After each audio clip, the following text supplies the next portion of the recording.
Hello, and welcome to another edition of the Coach and Benway podcast. I'm Coach Red Pill, joined as always by Dr. Benway. And today we're going to be discussing American Beauty, a movie that came out just about 20 years ago, as a matter of fact. And we're going to be discussing it in the context of families and how they're portrayed in popular entertainment. You remember, Benway, when it came out, American Beauty was like a big deal when it came out. And I hated it. I hated it with a passion. I mean, I remember walking out of the theater in disgust when it came out. What's your reaction to it? I suppose not so viscerally against it as I am. No, at the time I liked it. I was, and keep in mind, I was about 13, I think, when this movie came out, somewhere around then. I saw it on cable. I did not go to see it in the theater, so this would have been around 2000. And, I enjoyed, some of the techniques of the filmmaking. I certainly enjoyed some of the characters, but it's not a film that I kind of revisited regularly over the years. Mm-hmm. At a certain point, I pay it no, never mind. But eventually, getting back to it, I look at it and I thought to myself, this is particularly representative of a certain point of view, which as I grow older, I no longer share. And I especially kind of had an aftertaste to the movie after experiencing the writer Alan Ball's other work, particularly 6 Feet Under, and a little bit even more extreme. And I think, what was it, like what was his vampire show on HBO? It was like True Blood. True Blood. Sorry, it was True Blood. That's right. And a lot of the things in those shows that really kind of put me off to him, particularly his attitude toward other people relative to their sexual preferences and whatnot, and how that relates to how people and families interact with each other. I kind of, grew sour on him. And then when I revisited the film not too long ago, I thought that it had all of those kind of attitudes. I still don't dislike the film. I think there's enough interesting bits to like. I think the direction of the film still had its moments, but overall, I don't think it's, it's worthwhile. But I do think it has a trend, and it's a key touch point on this kind of path you can see on how the attitudes toward the American family continue to change, and change in a way that I think most people, when they look at a family, see it as, at the very least, a chore, as opposed to some sort of benefit. Mm. Yeah, well, what happened to me in that picture was that, I hated it on a number of levels, to tell you the truth. Because, for example, I remember as I was watching it, I realized as I was watching it that, what's his name, was gay. The actor, what's his name? Kevin Spacey was gay. Cooper. No. Oh, you mean Kevin Spacey. Kevin Spacey, yeah. I realized that he was gay because of his reaction towards the girl, played very memorably by her name's Mina Suvari. Mina Suvari played the teenage girl that Kevin Spacey's character becomes infatuated with, the American Beauty of the title. And what happened to me was that there's a moment when he's sort of like staring at her, ogling her at some basketball game, right? And it was almost like a parody. And I realized he doesn't feel any sexual attraction to her. He's gay. It was like an obvious thing. I don't know if my gaydar is sensitive or what. I mean, I'd watched a lot of Kevin Spacey movies before. I thought he was an up-and-coming actor at the time. I remember him, the first time I noticed him was in the movie Outbreak, which is a minor movie about, like some disease spreading in America. It was basically Ebola hits the United States. Yeah, exactly. The first half is good, yeah. Yeah, it was with Dustin Hoffman and Rene Russo, and he was a supporting and Donald actor. Sutherland, yeah. And I forgot Donald Sutherland was in it, but yeah. And he was very memorable in it, and I started paying attention to him. And then he was in Seven, and that was, Jesus Christ, right? That just blew the lid off of it.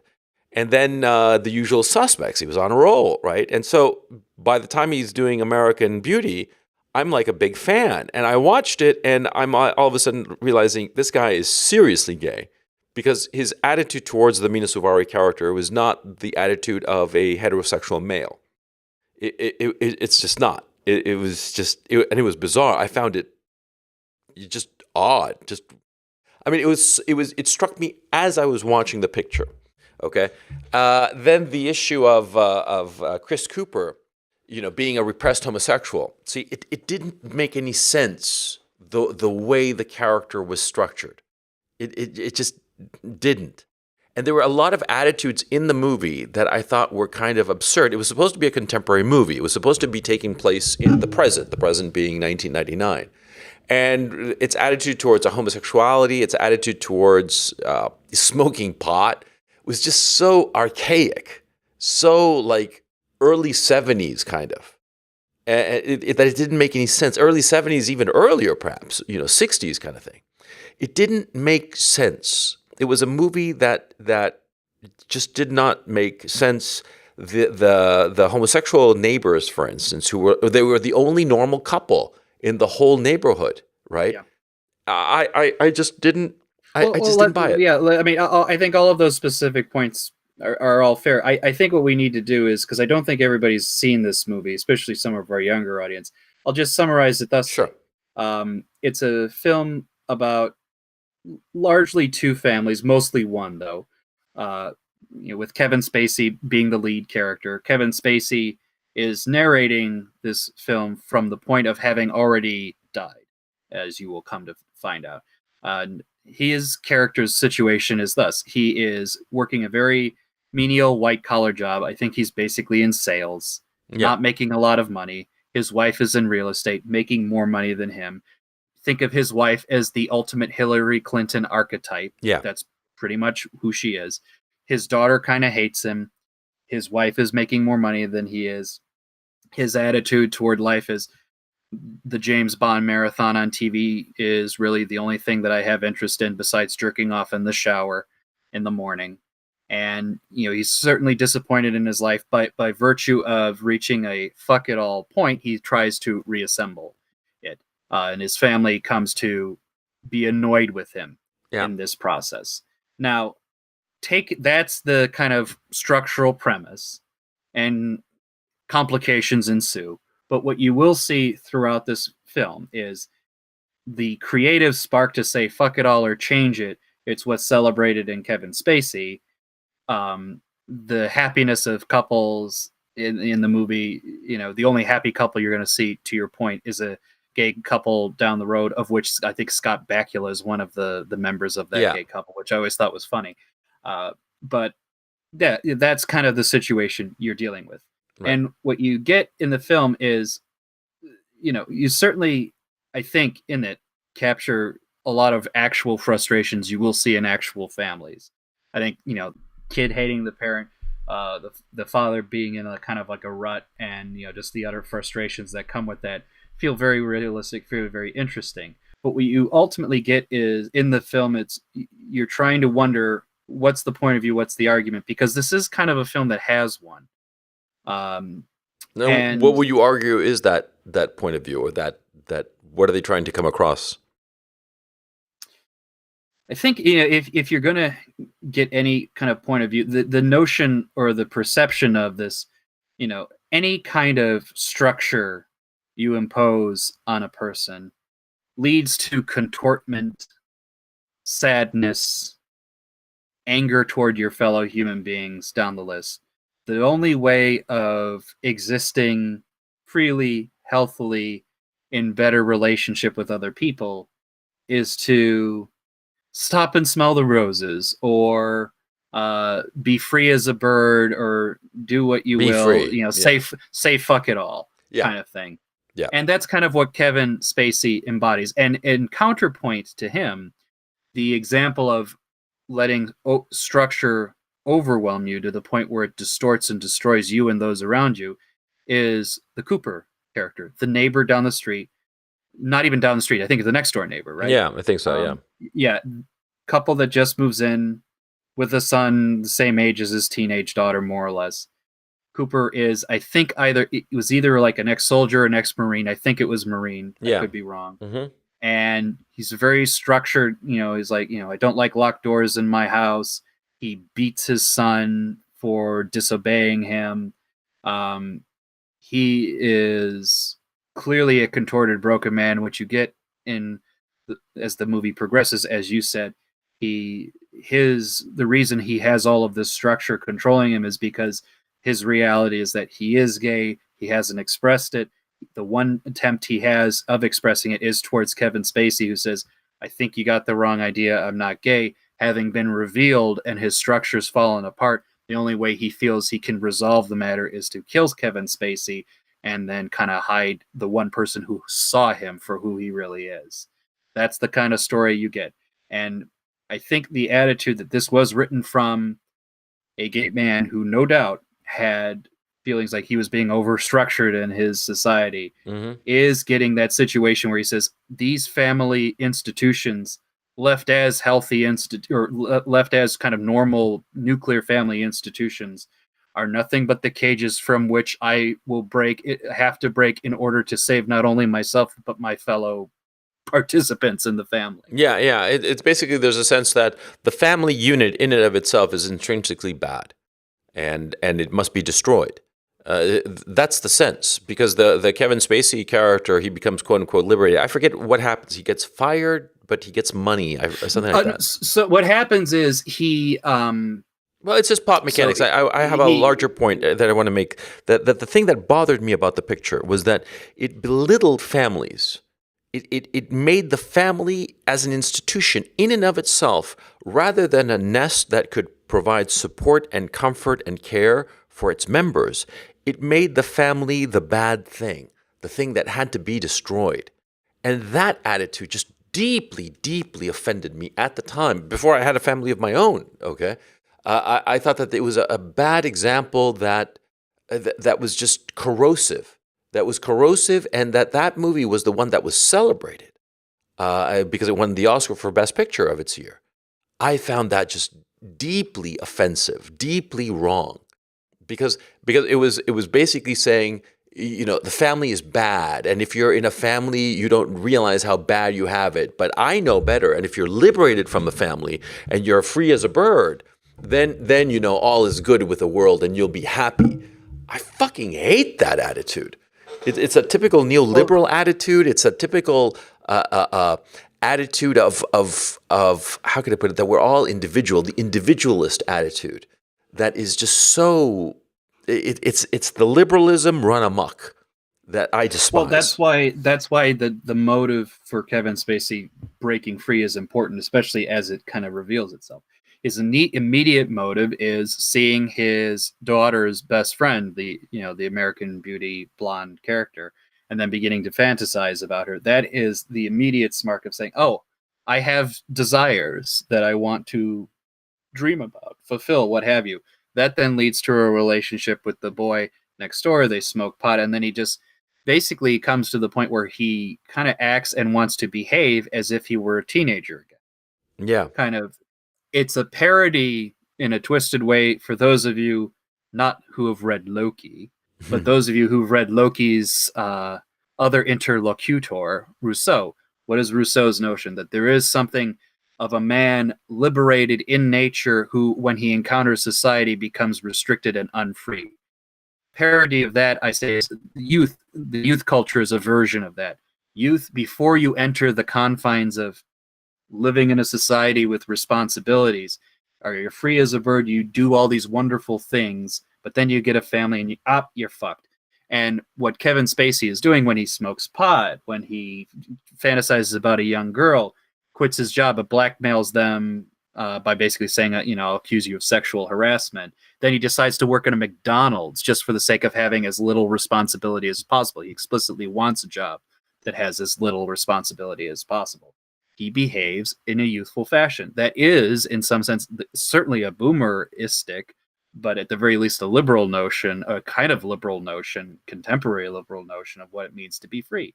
And even within the family, when he looks at his wife, who grows up to be the ultimate Hillary Clinton type, he basically says, "You used to be fun and this and that and the other, but then you got pissed over the fact that I might spill a bit of my beer on your expensive sofa in Italian silk." And all of that things. That's the premise that they have, that you should be kind of youthful and carefree, ignoring the fact that he does have responsibilities to a daughter. He has responsibilities to not fuck her best friend, amongst other things. And that's kind of where you play out. There is one moment where I think that at least they made the right call, because I was worried. In retrospect, I thought to myself, they could easily have gone the other path on this. The source of Kevin Spacey's desire, what causes him to want to be free, the Mira Savaro character, the blonde, the blonde Mina best friend. Suvari, yeah. Mina Suvari. He has a chance to fuck her in the movie. She wants him to, because after his youthful passion and freedom, he decides to do a lot more exercise. He becomes buff and attractive to her for whatever reason. He has a chance to have sex with her. She reveals that she's a virgin, but still wants to do it. At that point, he says, "What the fuck am I doing?" And he stops. And they could have gone the other way there. They could have. And they could have portrayed it sensibly and beautifully and all of that thing. He didn't do it. So I give them that credit. But actually, I don't. I think it was a calculated decision, to tell you the truth. I think that probably in the original script he did fuck her. I'd like to read that original script. But yeah, because any studio executive would read that part of him fucking an underage virgin, and he'd be like, no, this will get us an NC-17 rating. No.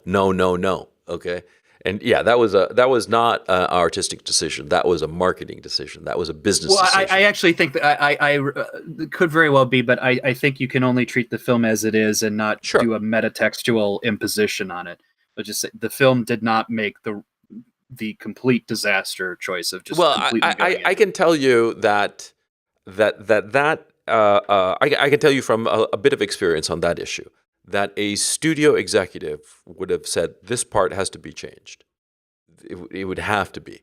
And that whole strand, I mean, assuming that he fucks her and it's beautiful and maybe they're going to run off together, something like that, like Lolita or something like that.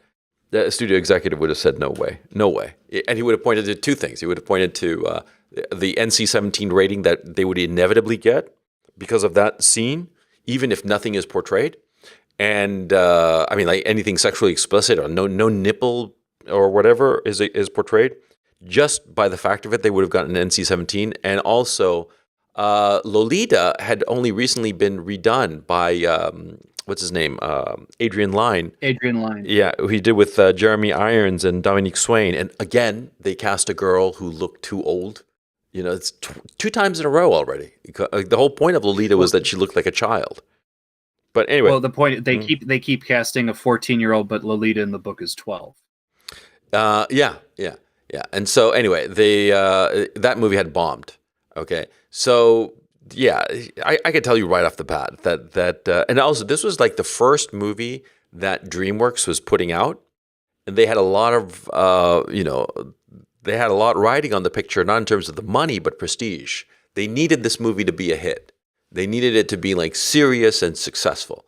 And so that's why they surrounded it with an all-star cast. I mean, they have an incredible cast.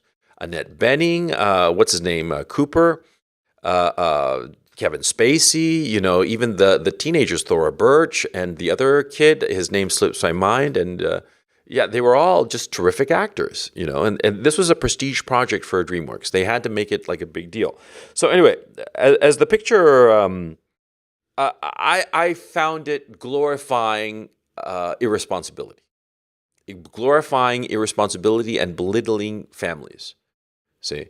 Perhaps it's sort of like a sour grapes kind of thing, because perhaps the people who made this picture all came from unhappy families. And so since they all came from unhappy families, they decided, sour grapes, will make a picture where it shows that the family is just an evil thing that nobody should want to be a part of. Because that's the thing that you get. Both of these families are families you do not want to be a part of, except, of course, the gay couple. The gay couple, they're like perfect. They're like squeaky clean and all the rest of it.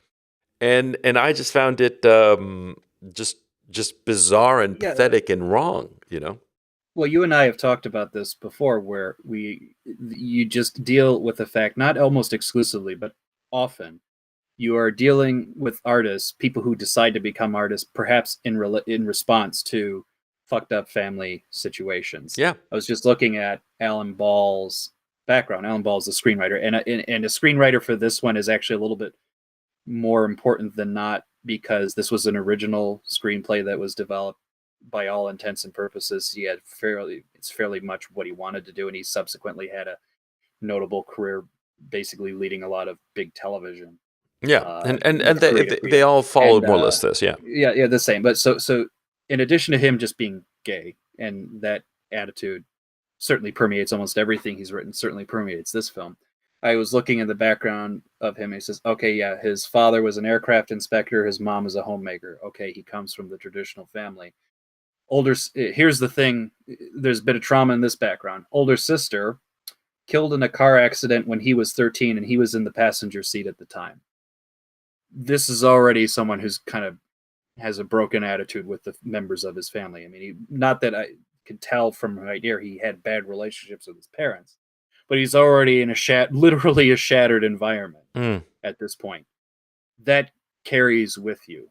And the thing about this is, and I have noticed this, I noticed it in school, and I can't help but believe it wouldn't be related to the art that gets produced. What I mean in school, I mean particularly college. There were a lot of broken homes in college. sure. People just got used to it. They expected it. It wasn't very common for me in high school or elementary school. Yes, there were some divorced families, but they were more the exception than the rule. Mm-hmm. You got a completely different attitude on what it meant to be, a human, what it meant to be like at home, what it meant to have freedom. I was the type of kid who was more than happy, in fact, wanted to visit home and visit family, and found comfort in that. The others thought there was something wrong with that, and I know that's a product of they had a bad shake at the matter, Yeah, whereas I didn't. yeah.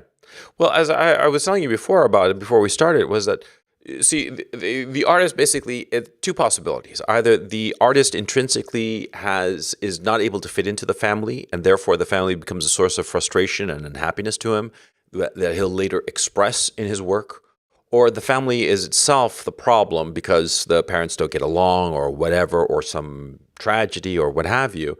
And so the family, the unhappiness of the family sparks him to become a writer, an artist, and he expresses what he saw in his work later on. That's why most artists, especially contemporary artists, they portray families negatively, and very negatively, and in a way that sometimes I find just cartoonishly silly, because that's the feeling I got insofar as American Beauty, that it was just a little bit cartoonishly foolish. Because, like, for instance, the Chris Cooper's character's, the Marine, right, the repressed homosexual Marine's wife was played by Allison Janney, I think, or Janney. Yeah, it was. And she Allison was Janney. like this catatonic figure at home, like a wraith or a ghost-like figure, which I found kind of just sort of laughable. And I found the Annette Bening character of being all dressed up like a 50s housewife and like all perfect and gardening perfectly and without a hair out of place and without a single bit of dirt on her hands, just again laughable. Yeah, and just, yeah, I mean, well, what's interesting about also American Beauty does something I think that a number of artists might be doing. I think it's just very explicit in American Beauty. It is very self-indulgent from the perspective of the writer, specifically Alan Ball. Again, what did we talk about? That the confines of the family harm you, and particularly if you're gay, and that what should have happened was that Cooper just was more open about it. If he were just open, he'd be more like the happy gay couple down the street. This is very self-indulgent because Alan Ball is gay. What he's saying is more people should behave exactly like I am, then everything would be better. yeah. And more, even more so than being gay. I mean, It's very arrogant. That's the Kevin Spacey attitude. I should be, just young, vibrant, and free to do what I want. And you think because you have a little bit of a Buddhist wrapper at the end that somehow changes the matter. No, I mean that's the conflict in the movie for me. It has this notion of self-indulgence, but then tries to portray it as the Buddhist anti-ego emptiness. I'm like, you are deceiving yourself. You spent 99.9% of the movie talking about your egoism, and then you think because you saw a plastic bag in the wind that suddenly you understand what emptiness and the anti-ego position is. Yeah. No, you don't. Yeah, exactly. Yeah, that metaphor of the bag fluttering in the wind, that's it's actually a very beautiful metaphor in the picture. Uh, but the problem is, like you said, it's unearned, and so Yeah. you can't really buy it. It feels insincere. It feels like a very very good idea grafted on to a movie that does not spiritually fit with that metaphor. Yeah, and I think that there was also something that I hated so much, that the bitchiness of all the characters. You know, Mm. the bitchiness, the gay bitchiness. Okay, they were all like that, like because anybody who's spent any time with homosexuals will recognize that homosexuals have a certain kind of bitchiness, which is different. It's like a cattiness, a bitchiness that is different from women's bitchiness and cattiness. It's uniquely their own thing, and watching the movie, the characters all exhibited this homosexual bitchiness, and it was funny because it was all the heterosexual characters, the nominally heterosexual characters, whereas the actual homosexual characters, they were like they were perfect, and that bothered me, because it would have been much more interesting if it had shown like the homosexual couple presenting like a perfect facade on the outside, and having like fights behind closed doors, physical fights behind closed Well, doors. it would have done better for his argument if he portrayed them as a normal couple, which is like they get into banal fights. It's like, oh, you left the not let you left the toilet seat up. Obviously, that wouldn't work. But I mean, but you know what I mean. It's like, Yeah, yeah, yeah. oh, I wanted this cut pizza. I wanted this on the pizza. No, that. If their fights, if they had real fights, but they were ultimately just the trivial fights of normal couples, it would have sold his point. You would have said, this is just a normal couple. The fact that he had to perfect it suggests almost a lack of confidence, or a forcing of it. You say, see, this is good. I'm like, well, that also isn't human. No couple would be that way, regardless of their gender or sexual orientation. Yeah. Normal couples just have their complexities, which is why, conversely enough, like when we think, because this movie, I honestly think with people, if you ask people about what do you think of the best movies that kind of just depicts the complexities of family life, I'm willing to bet this will be in a top list. Whereas I would suggest that you might want to put this in the list, I guess, but I would even suggest that the films that do better at that, from like a healthy view on it, would be like the vacation films. I know people will say I'm stupid or crazy for saying that, but the vacation films are, it's the family in extremis with all of their craziness and frustrations, but what's the fundamental operating principle on that? The patriarch of the family wants to have the family have a good vacation, be that out going to fucking Wally World or in Christmas Vacation. And yeah, Chevy Chase loses his fucking mind and goes crazy, the best parts of both of those movies. Mm-hmm. But it's all in a manifestation of like, this is a fucking quest to make sure this family goes on this vacation, goddammit. I'm gonna see that fucking moose. Praise Marty Moose. Holy shit.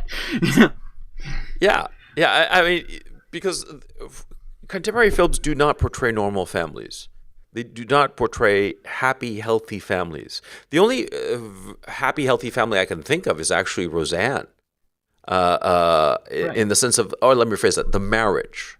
They don't portray happy, healthy marriages. With all the portrayals, the negative portrayals of marriages and families by extension in popular media, it's unsurprising that so many people do not want to have a family of their own. Why would anybody want to have a family of their own if it's going to be so fucked up, so insane and weird and crazy? You know what I mean? Because that seems to be what they're saying. Yeah. Go ahead. Yeah, no, live action in particular, you have the formula that dominates now is the Everybody Loves Raymond formula, which is the matriarch really basically wears the pants. She knows what's really going on. Yeah. The husband demurs to her, and the husband is kind of a buffoon. He's a cuck. Just rather watch TV. Yeah, sort of. Yeah, or at the very least, not in charge. And that, for as much as I could tell, I mean, I'm sure there are counter examples to it, is the thing that kind of sticks in people's mind. I guess the only kind of contemporary take on the family, and it's not so contemporary now because the seasons which it did this well are gone, long gone, would be The Simpsons, which is, it superficially takes that idea that Homer is a buffoon, Marge is smart, but that is a functional family. Yes, it's kind of weird and they have their social commentaries and whatnot, but fundamentally, Homer is loyal to his family. He works to ensure that they are successful. Marge is a homemaker and desires to be one. Yeah. And, the kids are kind of, normal kids fundamentally. And there's some animated families that are kind of take that mold and continue it. But, the seasons of The Simpsons that did that well, the last good one was pretty much around the time of American Beauty, frankly. And we're talking 20 years ago. But I do think the dominant mode is either the family is just completely wacky, or to your point, the dad's the source of humor because he's an idiot, or the family is just so fucked up that it's just, why would you ever want this kind of thing? Yeah, yeah. I think that so many single people, both men and women, are single because in their minds the notion of a family is that it's just going to be fucked up and it's a hassle, and so why bother? Popular culture, popular entertainment does not present any of the satisfactions of raising a family. It doesn't show that at all. It doesn't show like for instance, yesterday I got home from the studio and my kids were thrilled to see me, and they were like, "Daddy, Daddy, Daddy," and that's a happy thing. That's one of the little satisfactions you get from having a family of your own. It's not a big cinematic moment, but they were happy to see me, This morning when I was getting dressed, I discovered that my daughter had hid a candy for me on my deodorant so that I would find it, It gave me enormous happiness, But that is not portrayed. That is not portrayed at all, Well, the closest you got to that, trying to depict that, was a source of, again, constraint on the character. Our old bugaboo of a film or / book, The Hours. The 50s family was evil. The perfect family was evil, literally evil, as far as that character was concerned. And I'm going back in my mind to try to figure out what's a good cleaving point. When did you start seeing more and more of this? I don't know that I'm 100% certain on it. And I don't even cite this movie as like an example of a bad movie or a bad take by any means, but, like Ordinary People, that's 1980. That shows a family in crisis and breaking. Yeah, and it seems like that's a touchstone. It seems to me a touchstone picture by which all kind of serious family dramas after that are kind of paying lip service to it. That and Kramer versus Kramer, they came around the same time, like a year apart, I think. Yeah, they did. 79, 80. Yeah, I was like 12 years old at the time that they came out, and I remember both of those pictures when they came out. The notion of divorce was something that kind of like terrified my set, of friends, because we didn't talk about it, of course, because we didn't have the equipment to talk about it. But it was going on, and it was so like you felt like you were, like soldiers in a war, and every day you'd hear, oh yeah, his parents are breaking up, right? And you would always see the negative effects on the kid after the parents divorced, because he'd be okay for a while, and then he'd start to tumble, I remember kids, like middle school age, the parents would divorce, and everything was okay for a few months, and then like the next year, he'd have his hair like wild, and he'd be like smoking dope and getting into all kinds of trouble. Even to the point of like a little bit of breaking and entering kind of trouble, and like laughing about it and like, oh yeah, we did this. It was so cool. And the cops didn't catch us. And I was like, holy shit, I did my dope and did some drugs too, but like I didn't get to a point of breaking and entering, you know what I mean? But that kind of started to happen. You'd see that, and everybody would be like, the kids who came from intact families would sort of like withdraw and like, that guy's going crazy, Again, we couldn't articulate it because we were too young, we were too unsophisticated, but we understood what was going on without being able to articulate it, without needing to articulate it. We understood it, and we were panicked by the notion. And Kramer versus Kramer was, it starts off with a woman leaving her family. And and Ordinary People ends with the woman leaving the family. Yeah. Yeah, it What was. was interesting in both of those cases, though, Hmm? and I give both of the films credit. You wouldn't see it now; it'd be the opposite. In both of those films, the woman leaves, the father takes the responsibility Yeah, throughout it. So Kramer versus Kramer, Dustin Hoffman's married to Meryl Meryl Streep. Streep. Yeah, Meryl Streep, they have a kid. Meryl Streep can't handle whatever. She leaves. Dustin Hoffman's forced to take care of the kid, and he does, and he refuses. I think when she wants custody of the kid back, he just refuses. yeah, I think that's the premise of it. It's been a while. yeah, Ordinary People, different. I actually think Ordinary People is actually a great film in this regard. It's basically the premise is a family of four. It starts out as a family of four, two brothers, a father and a mother. There's a boating accident. The eldest son dies in the boating accident. The youngest son survives. What's clearly revealed is the mother had favoritism to some extent toward the older son, the one who died, and holds the younger son somewhat responsible, or at yeah, least you get the impression that she does. And Donald Sutherland, the father, is trying to say, you cannot do that. You have a responsibility to this kid. He wants to make sure his surviving son doesn't die because he's suicidal yeah, on top of everything else because he has survivor's guilt. And his wife is just in her own little fucking world and won't deal with it. And then finally, Donald Sutherland confronts her and says, "You're not taking on your responsibilities. You are not loving your son. In fact, I doubt you're capable of loving anything at this point." And she, upon that confrontation, leaves, but Donald Sutherland still cares about his son. Yes, these are situations not necessarily with the goal of being anti-family, right? The family is forced to fracture, but it fractures in such a way, and you try to resolve it in such a way that I think it kind of opens up the door to say, you know, perhaps this is too challenging of a structure to maintain.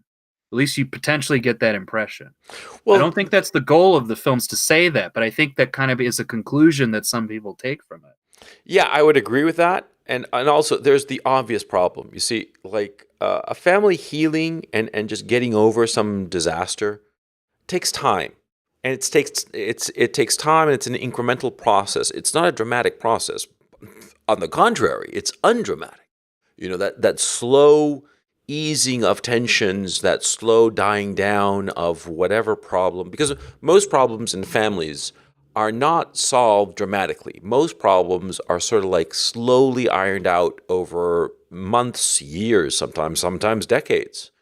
And sometimes that ironing out, that very slow accretion of time, brings about a solution to the problem, brings about a change. Like for instance, in real life, see the Mary Tyler Moore character in Ordinary People, who's the mother character, right?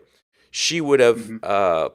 you know, gotten this talking to by her husband, and what would she have done? She would have gone to bed. She would have gone to bed, and the next morning she would have woken up and tried to forced herself to be a little nicer to the Timothy Hutton character, the younger son who survived. And little by little, it would have eased. It wouldn't have been. She wouldn't have left. But dramatically, you can't really show that. It's Right. uncinematic. So, and you go for the dramatic moment because these are dramatic arts that we're talking about. And so, of course, the break of her leaving, which I never bought, by the way. I just never believed that. It just didn't make any sense.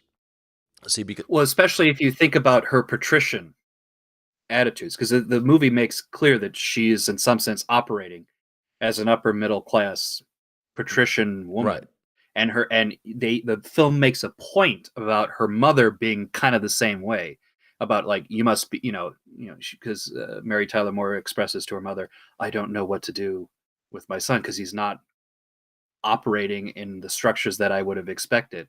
And the mother says, "Well, you must be firm with them." And they're basically operating as patricians. Patricians don't walk away like that. yeah, exactly. Patricians would have kind of Slugged it persisted. out. Yeah. Slugged it out. Yeah.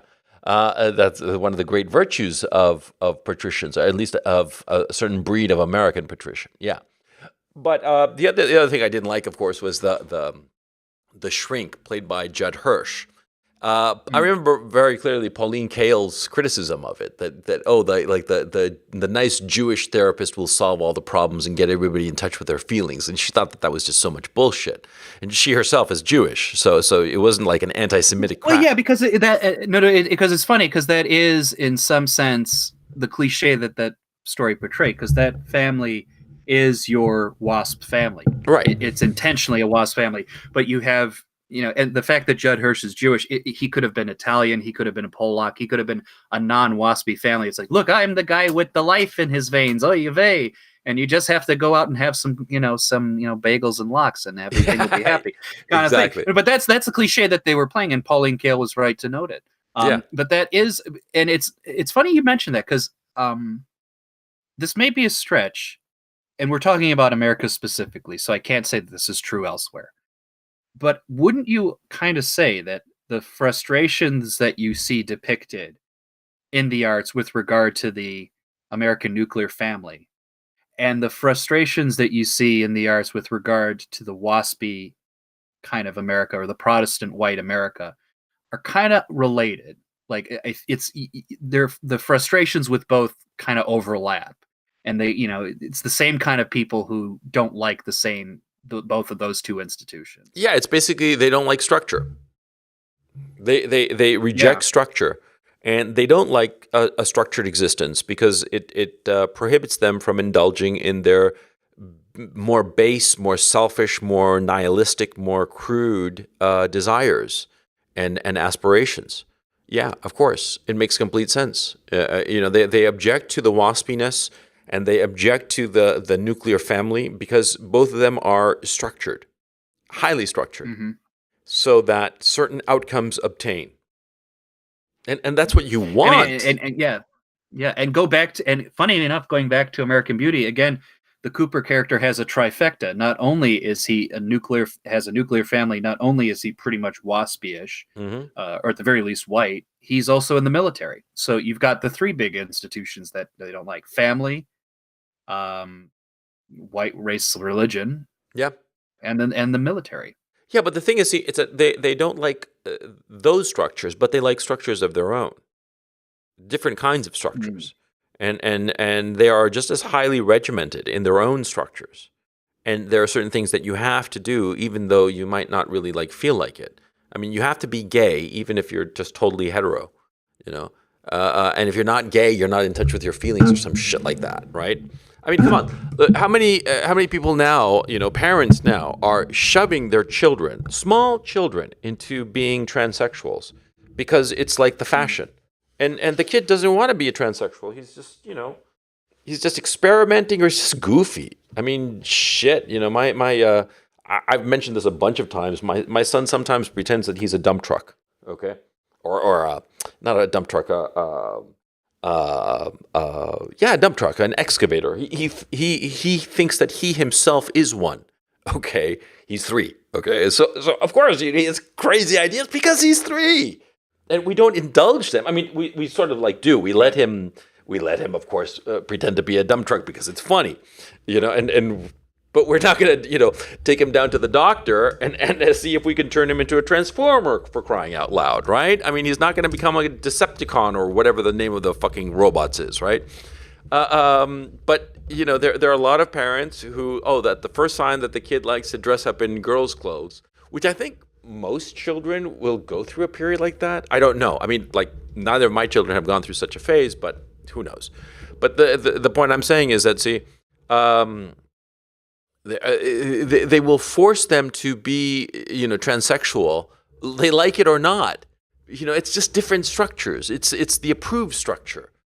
Right. I don't get Well, it. I would tell you I noticed the other thing that kind of replaces the family often as a source of celebration is rather than the family as the kind of origin point that you rejuvenate yourself. No, it's your friends now. It's like, Mm. and you usually, and I can't point to any particular movie, but I've seen this Oh, scene played everyone. out multiple Yeah. times where, it's typically in New York. You got your group of New York friends going to an overpriced dinner at an under quality restaurant, Mm-hmm. and they're drinking wine, and they'll either think about, oh, my parents are this, that, and the other disparagingly, or they'll say like, oh, we're the, the impression is that we're your real family or we're your real source of strength here. But how precarious is that? Very few people have the true friendship bonds that are going to last that long, that are going to be that healthy. Like I said, I can count on the fingers of one hand all the close friends I have on that front. And we don't necessarily all live in the same place. Yeah. But would invariably get in these stories is like, oh, your little New York social club, the Algonquin Round Table will save you, Yeah. as opposed to your family, which frankly, your family, under most circumstances, I know there are exceptions. That's the reality of living as a human being in the planet Earth. But on the whole, the family and the expectations of the family is we will care for you no matter what you do, no matter who you are in some regard. You know what I mean? Yeah.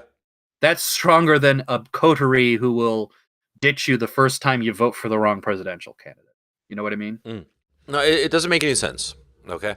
Uh, um, these people, these friends, quote unquote, that you make, they are, how could I put this? The notion that your friends become your real family, I think, is highly destructive because, on the one hand, it undermines families, and on the other hand, it pushes people to make or try to make bonds that are inappropriate with friends.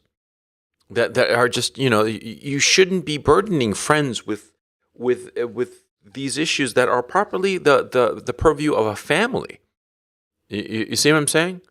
Mm. Yes. Yeah. Well, and let's put it this way: we can only just keep it in the practical terms. Who among most friendships are going to willingly take on the burden of what a family will take on mostly without question? Yeah. You know what I mean?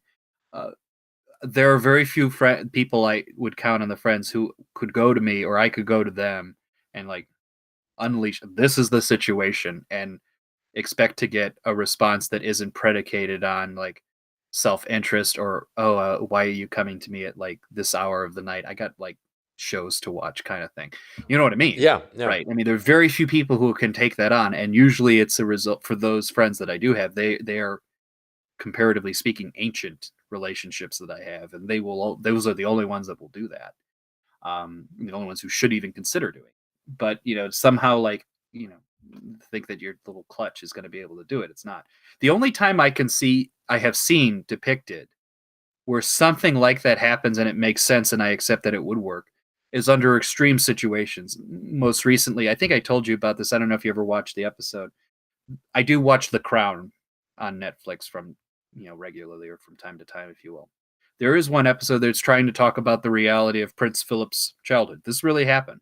His closest sister, the one he was very tight with, Mm-hmm. died on a plane with her husband, with her two sons. She died giving birth on the plane. Jesus This Christ. happened. Basically his whole family was gone, more or less. His father existed, but his mother was basically had a mental breakdown. She was in an asylum at the time.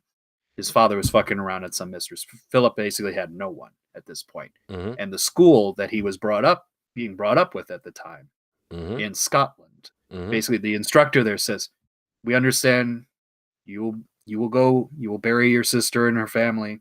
You will come back here, and we will be your family for you." That is an extreme situation like I said, under extraordinary circumstances, but it's an institution that is designed by virtue of being a school for young boys to, Uh, in some uh, sense, fulfill this function. yeah, and also boarding It- school for boys. exactly. Exactly. This is not just a little China hutch that says, oh, we'll get together for some reading sessions every few weeks. No, no, no. This is a lifestyle that's willing to do it. And which you get in the impression, because this also really happened, is Philip came under the impression that he can impose this situation on his son Charles to make him the strong man like Philip was. And it's completely different circumstances, and in trying to reproduce that on others causes a disaster. Charles notably thought it was hell on earth to actually go there, because Charles wasn't in the same situation as Philip. He had a family.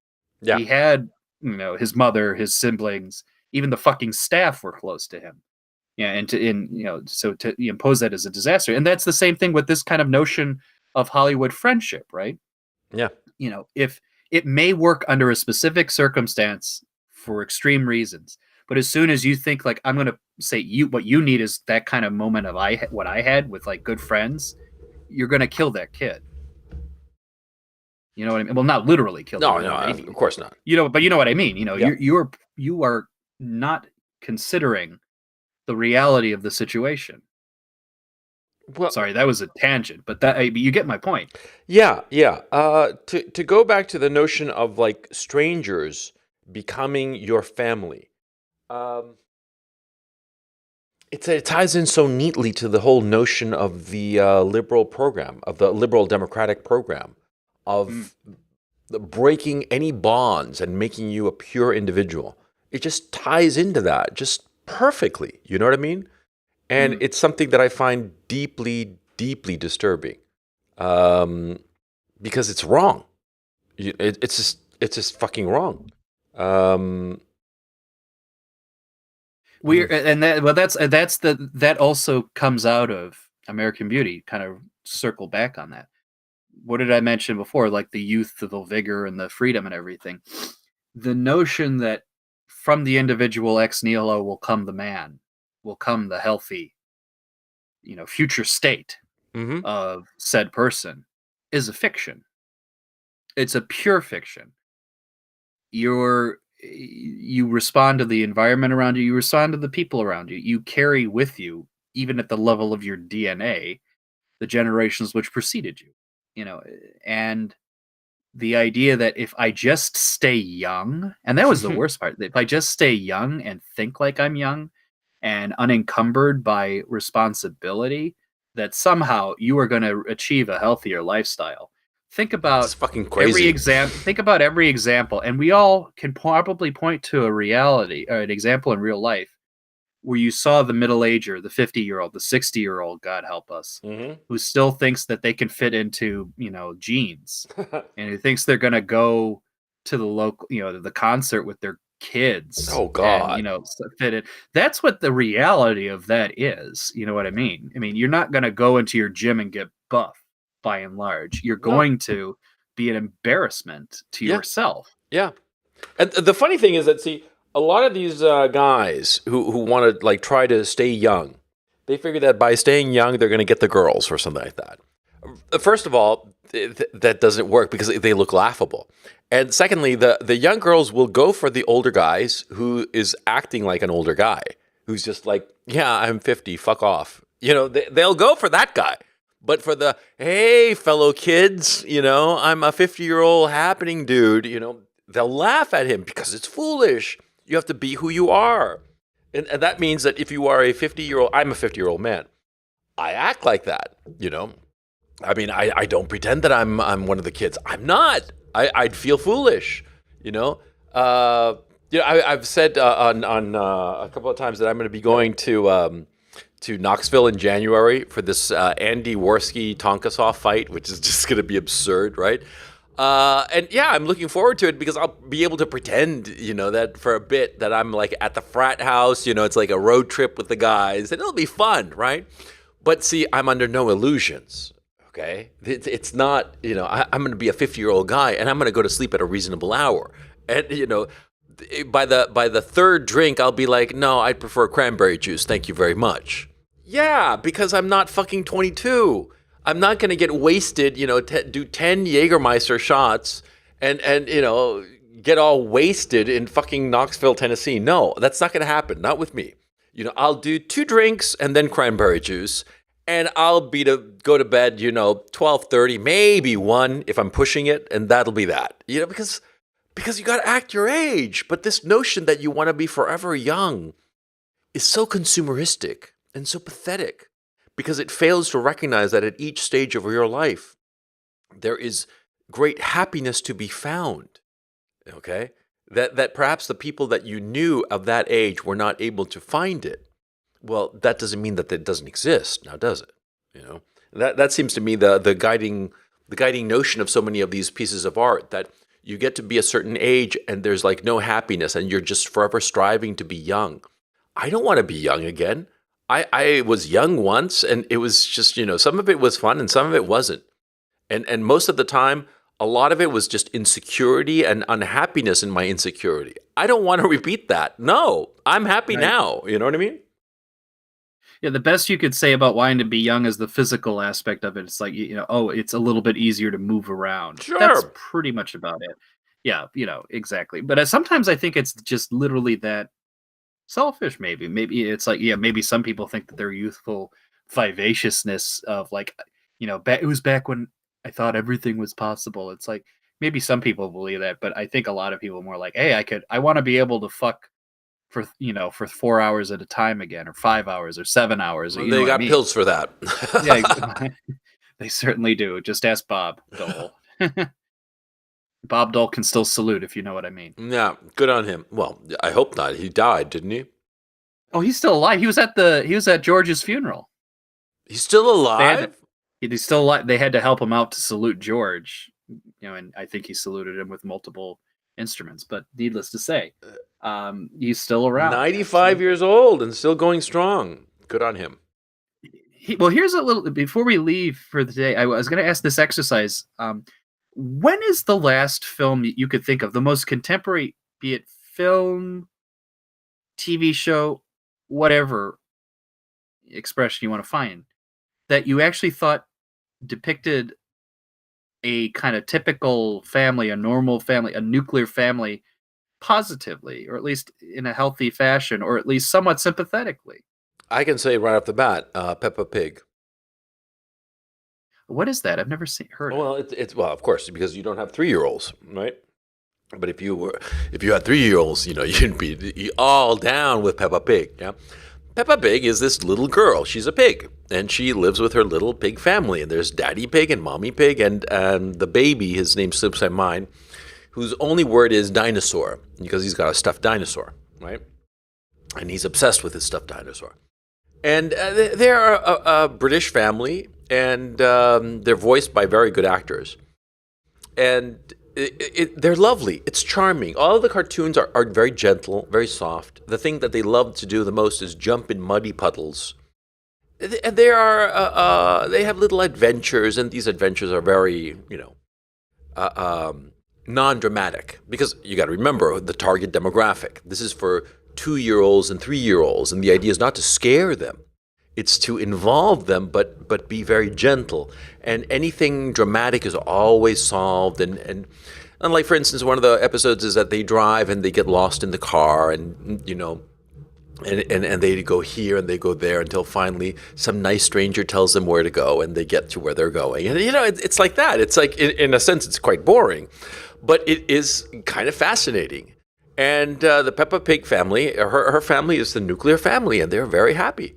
And there's nothing to it. They're just happy. They're just happy living together. And there's no because of course it's a childish program. I mean, in the literal sense of being made for children.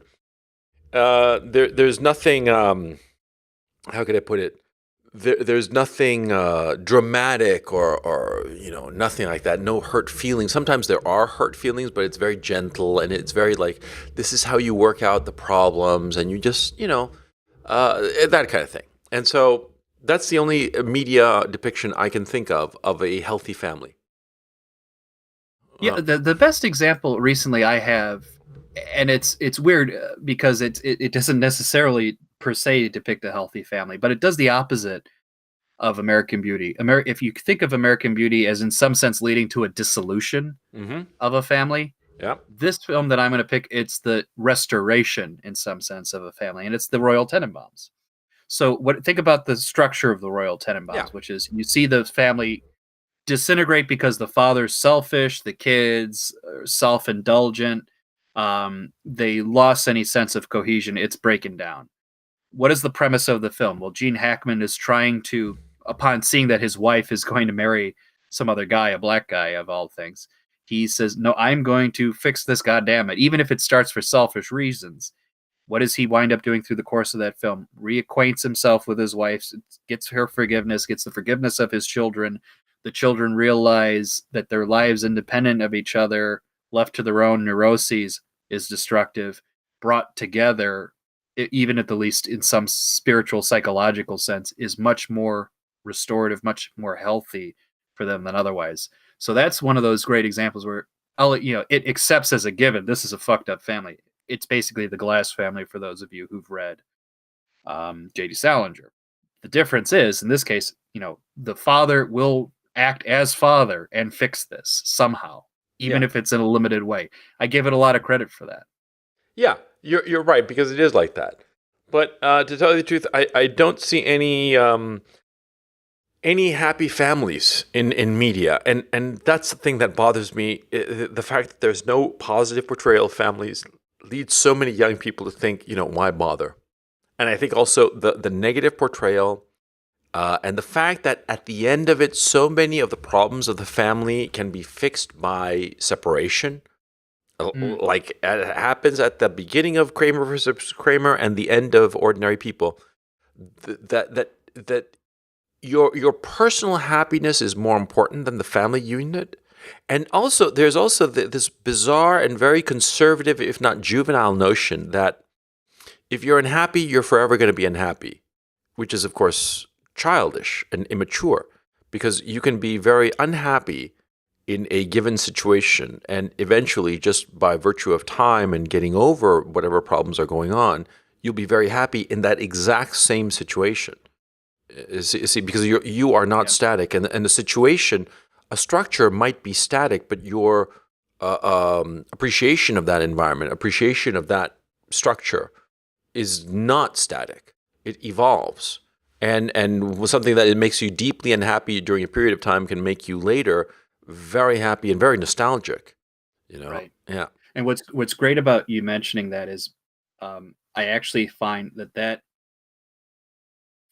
false notion that this sadness or this pain you are feeling is perpetual is the grave mistake that leads to self-destructive acts. To your point, yes, we notice in these films it can lead to the destruction of the family. That's one example. Even worse case, and I actually think this is even more common. Unfortunately, suicide is oftentimes can be predicated on that notion. Yeah. Especially young kids. Yeah. They feel this notion that this pain that you're feeling now is somehow perpetual. It's not, and it almost never is. You know what I mean? Particularly the kids in high school. It's like, oh, someone's been bullying you, or someone said a bad thing, or your first relationship broke up. None of these things come anywhere close to feeling perpetual. You think as a 14-year-old they're perpetual because you're only fucking 14. Yeah. And like a day of your life is like a higher percentage of your time on this earth than when you're 50 a day of your life has been. You know what I mean? Yeah. Also, it could be something like, in an aspirational society, in the notion that you are striving towards something. You can rationalize unhappiness today and say to yourself, well, it'll be better tomorrow. It'll improve tomorrow. And so, I'll slog it through today, and tomorrow it'll be better. But in a society that is more consumeristic is therefore static. There's a sense that, this current feeling, I have to change it, and if I can't change it, I'll just die. You see what I'm saying? Right. Maybe exactly. If you're unhappy, change your tires, change your car color, change your drapes, change your family. Yeah, exactly. There's no effort at negotiation. There's no effort at fixing the problem. See? Yeah, because your stereo broke, throw it away and get a new one. Your family broke, throw it away, get a new one. Yeah. It's just stupid. It's just stupid because it's first of all, it's not reasonable to very much apart from the notion that it's unreasonable to throw away a family just because it is momentarily dysfunctional, quote unquote. But also, it's arrogant and stupid to think that, you'll find a better family just around the corner. That you won't. Yeah. And right. Maybe you do, but why would they have you as a member? Please explain that to me. Why are they going to just allow some total stranger into the family? It's just crazy.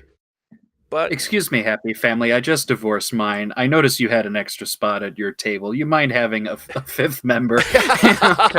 Yeah, exactly. That's just crazy. But look. If I leave listeners with one thought, it's the notion that, Yeah, of course. Most of the time, you're mildly unhappy in any given situation. Nobody's perfectly satisfied with every situation, and so with a family, yeah, you're going to have that. But on the long run, that structure will provide you with a way to grow. It's sort of like a building, and like ivies that grow on a building, right? The structure of the building provides the possibility for that ivy to grow. Without it, it could not grow. It would just be weeds across the ground. It wouldn't get any elevation. Think of it in those terms. Yeah. Yeah. Yeah. That's a good note. I think that's a good note to end on. Yeah, I think so. Okay. So on that cheerful note, this has been the Coach and Benway podcast. Thank you so much for listening to us, and we will catch you next time. Take it easy.